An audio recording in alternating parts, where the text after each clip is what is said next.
Nakahilak samtang nakahinabi sa news team ang usa ka 19 anyos nga nursing student human matud pa na kasinati og pagpangabuso gikan sa usa ka tricycle driver nga iyang nasakyan alas 8 pasado sa gabi Disyembre 4, 2023. Sumala pa ni alias Main.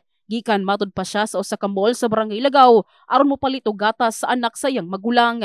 Ni sakay matud pa siya sa usa ka walay prangkisa nga tricycle nga kulay silver. Apaan wala matud pa nakuha ang plaka o body number ni ini.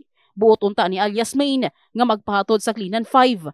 Apan gidala matud pa siya sa driver sa Proc Intake, Barangay Mabuhay Jansan og dinhinan nahitabo ang paghima sa suspect sa biktima. Nibiyahe may nakatulog ko, wala ko kabalo kung unsang sa kapoy ba or ana sa tubangan ko naglingkod. Tapos napa may mga kasabay ato nga uban nga pasahero, pero pag mata na ako dito na sa Padtog Intake banda, dito dulom kayo nga part dito nga dalan na alimpungatan ko, natingala ko nganong diri man siya ni agi kay dili man jud na usual nga ginaagian sa Padtog Mabuhay. Nangutan ako sa iya, sir, asa naman ni paadto? Tapos niingon siya na shortcut ni ma'am, tas dito na siya ni hipo sa ako. Ni kalit na lang kog ambak sa tricycle kay sobra kakulba. Tapos nitago na lang ko sa katong taas kay nga damuhan dito nga naay puno banda.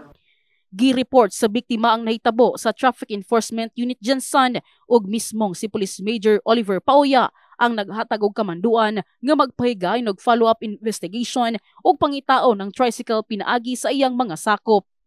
Nakikiusap ako sa mga natin, sa mga commuters natin na dapat pumili sila yung may talaga yung yellow plate ang sa kanila, piliin na sasakyan nila.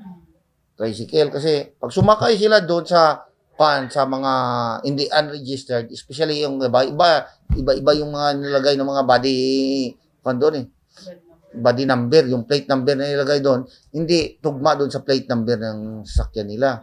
Kaya isang napaka-problema natin. Sunod-sunod nga insidente sa pagpangabuso sa mga tricycle driver ngadto sa ilang mga pasahero ang nadawat sa maong buhatan ug angayan na matud pa kining solusyonan sa LGU Jansan ang problema og nagkalandrakas nga sitwasyon sa mga tricycle sa syudad. Nanawagan niya tayo doon sa natin sa sanggunian diyan na may pasa na yung batas para at least natin, ma-eliminate na natin yung iba. Huwag na tayo muna mamulitiko, sunod na yung kanyan. Kasi tapos naman ang eleksyon. Kasi unahin natin yung welfare ng public. Kasi ang tagal-tagal na yan, na simple-simpleng kan lang. Ang tagal-tagal. So, ilang taon pa ba antayin natin para matapos yan? Tungod sa nahitabo, nakasinati og trauma ang dalagitang biktima ug nagbutsyag nga magsilbing pagtulunan na usab kini alang kaniya.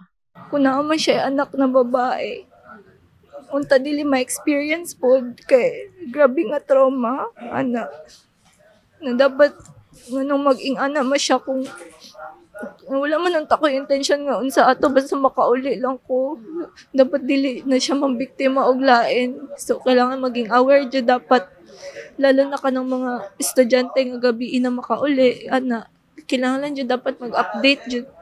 In the heart of changing lives, kini si MJ Fernandez sa Brigada News Jansan. Brigada News.